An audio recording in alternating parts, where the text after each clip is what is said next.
Alice's Adventures in Wonderland by Carroll. Chapter 7. A Mad Tea Party. There was a table set out under a tree in front of the house, and the March Hare and the Hatter were having tea at it. A dormouse was sitting between them, fast asleep, and the other two were using it as a cushion, resting their elbows on it, and talking over its head. Very uncomfortable for the dormouse, thought Alice, only as it's asleep, I suppose it doesn't mind. The table was a large one, but the three were all crowded together at one corner of it. No room, they cried out when they saw Alice coming. There's plenty of room, said Alice indignantly, and she sat down in a large armchair at one end of the table. Have some wine, the March Hare said in an encouraging tone. Alice looked all round the table, but there was nothing on it but tea. I don't see any wine, she remarked. There isn't any, said the March Hare. Then it wasn't very civil of you to offer it, said Alice angrily. It wasn't very civil of you to sit down without being invited, said the March Hare. I didn't know it was your table, said Alice. It's laid for a great many more than three. Your hair wants cutting, said the Hatter. He had been looking at Alice for some time with great curiosity, and this was his first speech. You should learn not to make personal remarks, Alice said, with some severity. It's very rude. The Hatter opened his eyes very wide on hearing this, but all he said was, Why is a raven like a writing desk? Come, we shall have some fun now, thought Alice. I'm glad they've begun asking riddles. I believe I can guess that, she added aloud. Do you mean that you think you can find out the answer to it, said the March Hare. Exactly so, said Alice. Then you should say what you mean, said the March Hare, when... I do, Alice hastily replied. At least, I mean what I say.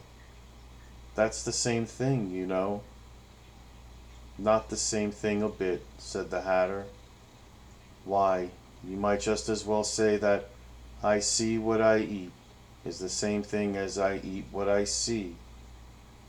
You might just as well say, added the March Hare, that I like what I get is the same thing as I get what I like. You might just as well say, added the Dormouse, which seemed to be talking in its sleep, that I breathe when I sleep is the same thing as I sleep when I breathe. It is the same thing with you, said the Hatter, and here the conversation dropped, and the party sat silent for a minute, while Alice thought over all she could remember about ravens and writing desks, which wasn't much. The Hatter was the first to break the silence. What day of the month is it? He said, turning to Alice. He had taken his watch out of his pocket and was looking at it uneasily, shaking it every now and then and holding it to his ear. Alice considered a little and then said, The 4th. 2 days wrong, sighed the Hatter. I told you butter wouldn't suit the works, he added, looking angrily at the March Hare. It was the best butter, the March Hare meekly replied. Yes, but some crumbs must have got in as well, the Hatter grumbled. You shouldn't have put it in with the bread knife. The March Hare took the watch and looked at it gloomily. Then he dipped it into his cup of tea and looked at it again, but he could think of nothing better to say than his first remark. It was the best butter, you know. Alice had been looking over his shoulder with some curiosity. "What a funny watch," she remarked. "It tells the day of the month and doesn't tell what o'clock it is." "Why should it?" muttered the Hare and the Hatter. "Does your watch tell you what year it is?" "Of course not," Alice replied very readily. "But that's because it stays the same year for such a long time together." "Which is just the case with mine," said the Hatter. Alice felt dreadfully puzzled. The Hatter's remark seemed to have no sort of meaning in it, and yet it was certainly English. "I don't quite understand you," she said as politely as she could. "The Dormouse is asleep again," said the Hatter, and he poured a little hot tea upon its nose. The Dormouse shook its head impatiently and said, without opening its eyes, Of course, just what I was going to remark myself." "Have you guessed the riddle yet?" the Hatter said, turning to Alice again. "No, I give it up," Alice replied. "What's the answer?" "I haven't the slightest idea," said the Hatter. "Nor I," said the March Hare. Alice sighed wearily. "I think you might do something better with the time," she said, "than waste it in asking riddles that have no answers." "If you knew time as well as I do," said the Hatter, "you wouldn't talk about wasting it. It's him." "I don't know what you mean," said Alice. "Of course you don't," the Hatter said, tossing his head contemptuously. "I dare say you never even spoke to time." "Perhaps not," Alice cautiously replied, "but I know I have to beat time when I learn music." "Ah, that accounts for it," said the Hatter. "He won't stand beating. Now if you only kept on good terms with him, he'd do almost anything you liked with the clock. For instance, suppose it were 9 o'clock in the morning, just time to begin lessons. You'd only have to whisper a hint to time, and round goes the clock in a twinkling. 1:30, time for dinner." "I only wish it was," the March Hare said to itself in a whisper. "That would be grand, certainly," said Alice thoughtfully. "But then I shouldn't be hungry for it, you know." "Not at first, perhaps," said the Hatter, "but you keep it to 1:30 as long as you liked." "Is that the way you manage?" Alice asked. The Hatter shook his head mournfully. "Not I," he replied. "We quarreled last March, just before he went mad, you know," pointing with his teaspoon at the March Hare. "It was at the great concert given by the Queen of Hearts, and I had to sing, 'Twinkle, twinkle, little bat, how I wonder where you're at, and what you're at.' You know the song, perhaps?" "I've heard something like it," said Alice. "It goes on, you know," the Hatter continued in this way. "Up above the world you fly, like a tea tray in the sky. Twinkle, twinkle." Here the Dormouse shook itself, and began singing in its sleep, "Twinkle, twinkle, twinkle, twinkle," and went on so long that they had to pinch it to make it stop. "Well, I'd hardly finished the first verse," said the Hatter, "when the Queen bawled out, 'He's murdering the time. Off with his head.'" "How dreadfully savage!" exclaimed Alice. And ever since that, the Hatter went on in a mournful tone, He won't do a thing I ask. It's always 6 o'clock now. A bright idea came into Alice's head. Is that the reason so many tea things are put out here? She asked. Yes, that's it, said the Hatter with a sigh. It's always tea time, and we've no time to wash the things between whiles. Then you keep moving round, I suppose, said Alice. Exactly so, said the Hatter, as the things get used up. But what happens when you come to the beginning again? Alice ventured to ask. Suppose we change the subject, the March Hare interrupted, yawning. I'm getting tired of this. I vote the young lady tells us a story. I'm afraid I don't know one, said Alice, rather alarmed at the proposal. Then the Dormouse shall. They both cried. Wake up, Dormouse. And they pinched it on both sides at once. The Dormouse slowly opened its eyes. I wasn't asleep, it said in a hoarse, feeble voice. I heard every word you fellows were saying. Tell us a story, said the March Hare. Yes, please do, pleaded Alice. And be quick about it, added the Hatter, or you'll be asleep again before it's done. Once upon a time, there were 3 little sisters, the Dormouse began in a great hurry. And their names were Elsie, Lacie, and Tilly, and they lived at the bottom of a well. What did they live on? Said Alice, who always took a great interest in questions of eating and drinking. They lived on treacle, said the Dormouse, after thinking a minute or two. They couldn't have done that, you know, Alice gently remarked. They'd have been ill. So they were, said the Dormouse. Very ill. Alice tried a little to fancy to herself what such an extraordinary way of living would be like, but it puzzled her too much, so she went on. Well, why did they live at the bottom of a well?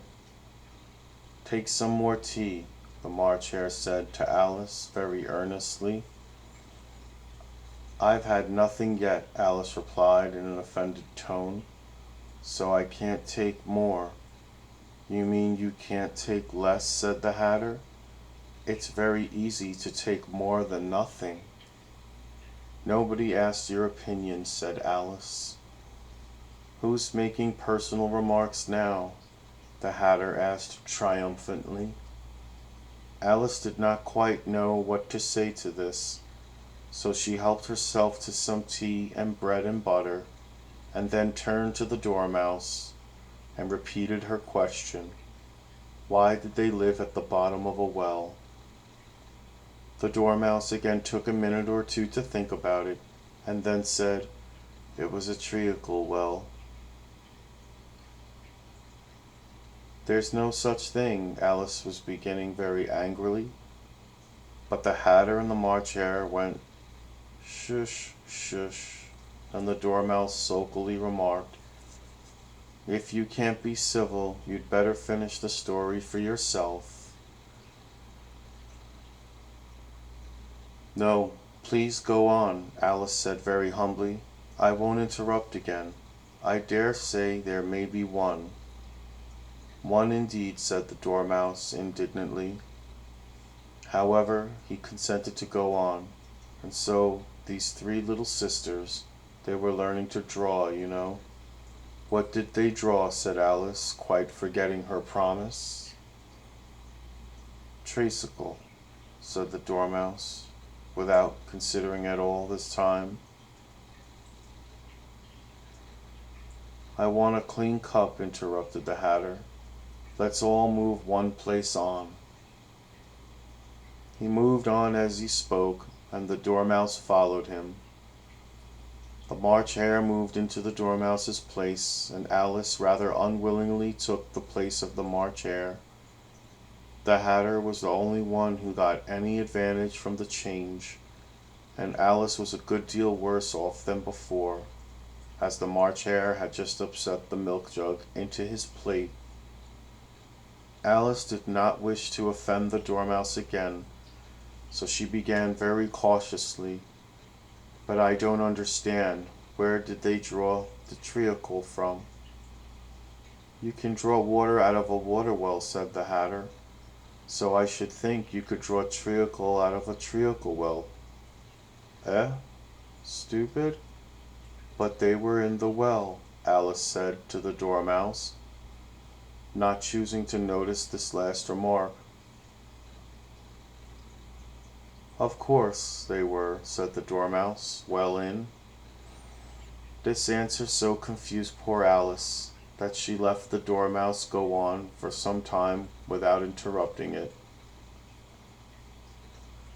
"They were learning to draw," the Dormouse went on, yawning and rubbing its eyes, for it was getting very sleepy, "and they drew all manner of things, everything that begins with an M." "Why with an M?" said Alice. "Why not?" said the March Hare. Alice was silent. The Dormouse had closed its eyes by this time, and was going off into a doze, but on being pinched by the Hatter it woke up again with a little shriek and went on. "That begins with an M, such as mouse traps, and the moon, and memory, and muchness. You know, you say things are much of a muchness. Did you ever see such a thing as a drawing of a muchness?" "Really, now you ask me," said Alice, very much confused. "I don't think—" "Then you shouldn't talk," said the Hatter. This piece of rudeness was more than Alice could bear. She got up in great disgust and walked off.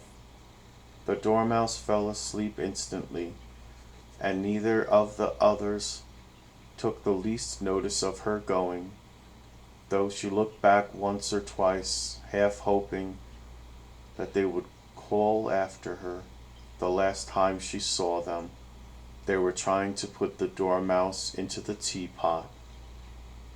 "At any rate, I'll never go there again," said Alice as she picked her way through the wood. "It's the stupidest tea party I ever was at in all my life."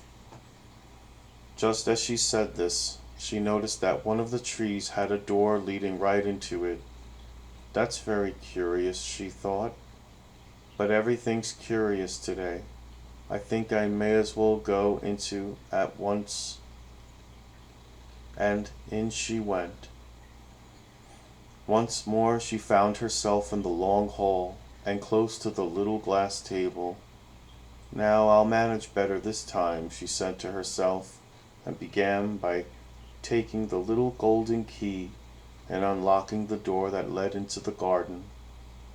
Then she set to work nibbling at the mushroom.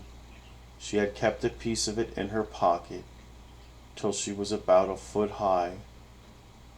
Then she walked down the little passage, and then she found herself at last in the beautiful garden, among the bright flower beds and the cool fountains.